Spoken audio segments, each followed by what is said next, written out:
Thank you, Mr. President. This week, Regina Benjamin was nominated by President Obama to be our next Surgeon General, charged with keeping the American public informed about our health.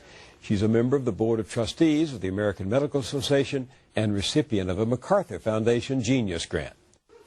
But more important, she's a country doctor, a family physician along the Gulf Coast of Alabama, serving the poor and uninsured. After Hurricane Katrina destroyed her clinic a second time, she mortgaged her own home to rebuild it. Through a lot with this storm. Yes, ma'am. The day it was to reopen, a fire burned the clinic to the ground. Moving to a trailer, Dr. Benjamin and her staff never missed a day of work. Dr. Benjamin will no doubt bring that same ethic to the fight for health care reform. Many of the folks in Regina Benjamin's Bayou town are so poor that sometimes she's paid with a pint of oysters or a couple of fish. She buys medicine for her patients out of her own pocket, and she makes house calls. Now meet H. Edward Hanway, the chairman and CEO of Cigna, the country's fourth largest insurance company.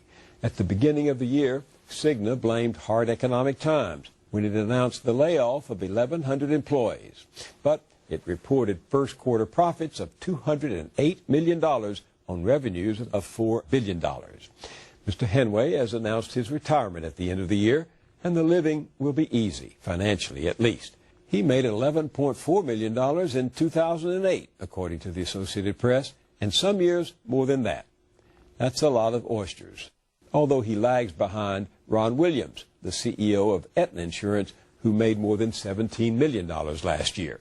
Or John Hammergren, the head of McKesson, the biggest healthcare company in the world. His compensation was nearly $30 million. Here's the difference. To Dr. Regina Benjamin, health care is a service, helping people in need with grace and compassion.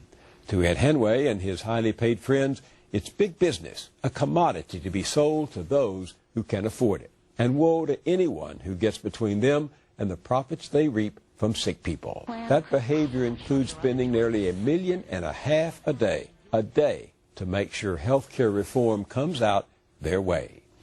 Over the years, they've lavished millions on the politicians who are writing and voting on the bills coming out of committee.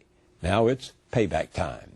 See for yourself here on our website, where you'll find a link to campaign contributions and the politicians who right now are deciding who wins and who loses the health care debate. That's it for this week. I'm Bill Moyers, and I'll see you next time.